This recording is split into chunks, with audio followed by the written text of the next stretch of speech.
magsikap. Mahirap man ngunit kaya nating lahat.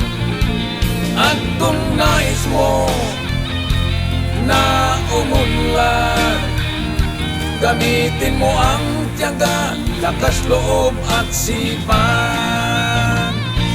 Ang kailangan lang ay magsikap.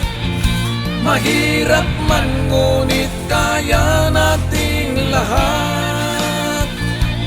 At kung nais mo na umunlad, gamitin mo ang tiyaga, lakas loob at sipag.